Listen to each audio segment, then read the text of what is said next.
Bismillahirrahmanirrahim. Assalamualaikum warahmatullahi wabarakatuh.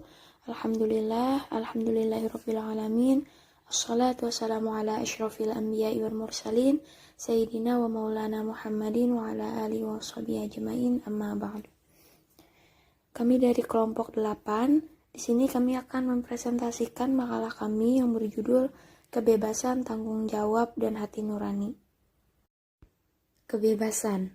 Kebebasan itu merupakan hak seseorang untuk berekspresi dan melakukan segala sesuatu sesuai dengan kehendaknya tanpa ada tekanan dari pihak lain, namun tetap pada batas-batas yang ada.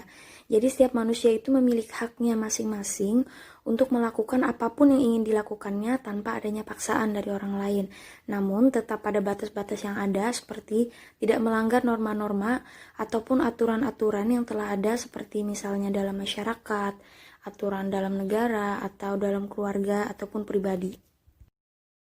Selanjutnya yaitu kebebasan dari segi sifatnya. Itu dapat dibagi menjadi 3. Yang pertama yaitu kebebasan jasmani, di mana kebebasan jasmani ini adalah kebebasan bergerak dengan menggunakan anggota tubuh yang kita miliki. Yang kedua yaitu kebebasan rohaniyah, yaitu di mana kebebasan ini adalah kebebasan kita dalam menjangkau dan berpikir apa yang ingin kita lakukan. Yang ketiga yaitu kebebasan moral, di mana kebebasan moral ini adalah sesuatu yang kita lakukan tanpa adanya ancaman, tekanan, bahkan larangan ataupun desakan. Selanjutnya yaitu tanggung jawab. 1. Pengertian tanggung jawab. Tanggung jawab merupakan kesadaran manusia akan tingkah laku dan perbuatannya yang disengaja maupun yang tidak disengaja. Islam mengajarkan umatnya untuk memiliki sifat tanggung jawab yang telah ditegaskan dalam Al-Quran dan telah dicontohkan oleh Nabi Agung Muhammad SAW. Tanggung jawab secara sempit yaitu suatu usaha seseorang yang diamanahkan harus dilakukan. Istilah dalam Islam, tanggung jawab merupakan amanah. Secara luas, tanggung jawab diartikan sebagai usaha manusia untuk melakukan amanah secara cermat, teliti, memikirkan akibat baik dan buruknya. Tanggung jawab dalam kerangka akhlak adalah bahwa keyakinan tindakannya itu baik. Uraian tersebut menunjukkan bahwa tanggung jawab erat kaitannya dengan kesengajaan atau perbuatan yang dilakukan dengan kesadaran. Yang kedua, ada jenis-jenis tanggung jawab. Ada beberapa tanggung jawab manusia, yaitu tanggung jawab kepada Allah SWT. Tanggung jawab kepada Allah menuntut kesadaran manusia untuk memenuhi kewajiban dan pengabdiannya kepada Allah SWT. Sebagai makhluk ciptaan Allah, manusia harus bersyukur atas karunia-Nya yang telah menciptakan, memberi rizki, dan selalu memberikan yang terbaik untuk makhluknya. Karena itu, manusia wajib mengabdi kepada Allah SWT sesuai firman Allah, "Tidaklah aku jadikan jin dan manusia, melainkan supaya mereka itu menyembah kepadaku." Quran Surah Az-Zariyat ayat 51.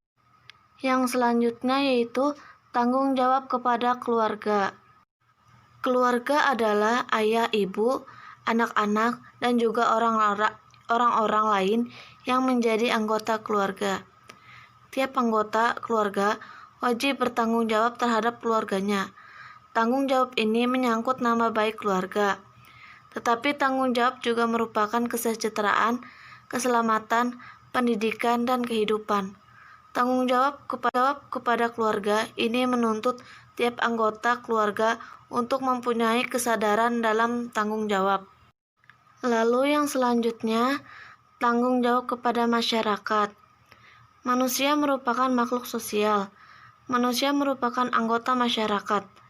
Oleh karena itu, dalam berpikir, berbicara, dan bertingkah laku, manusia terikat oleh masyarakat. Manusia terikat akan norma-norma yang ada di dalam masyarakat. Oleh sebab itu, semua tingkah laku dan perbuatan yang dilakukan manusia sebagai anggota masyarakat harus dipertanggungjawabkan kepada masyarakat.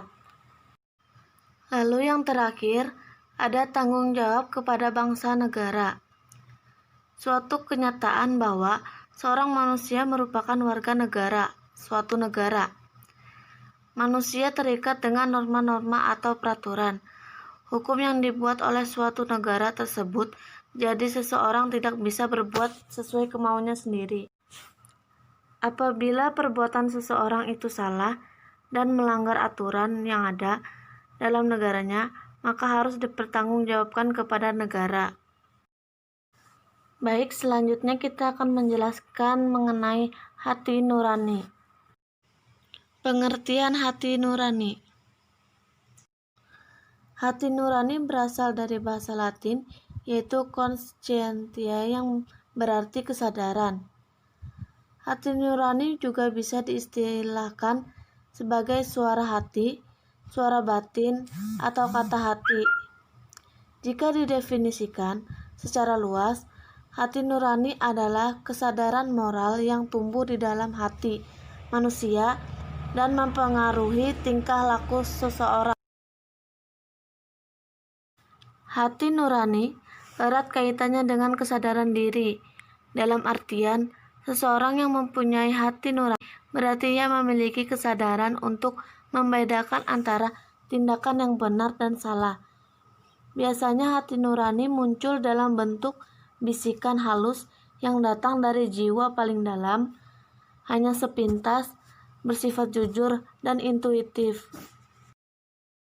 Hati nurani atau intuisi merupakan tempat di mana manusia dapat memperoleh saluran ilham dari Tuhan. Hati nurani ini diyakini selalu cenderung kepada kebaikan dan tidak suka pada keburukan. Selanjutnya yaitu keterkaitannya dengan akhlak. Hubungan antara kebebasan, tanggung jawab, dan hati nurani dengan akhlak sangatlah jelas dan terikat. Kebebasan muncul karena adanya keinginan dari hati nurani untuk melakukan sesuatu. Dan perbuatan sekecil apapun pasti memiliki konsekuensi yang mengharuskan seseorang untuk bertanggung jawab atas perbuatannya, baik itu yang merugikan ataupun menguntungkan. Dan jika sesuatu tindakan dilakukan dengan hati nurani, maka perbuatan tersebut cenderung pada kebaikan. Mungkin cukup sekian yang dapat kami sampaikan, semoga bermanfaat untuk kita semua. Mohon maaf bila banyak kesalahan dalam video ini. Terima kasih, syukron katsir. Wassalamualaikum warahmatullahi wabarakatuh.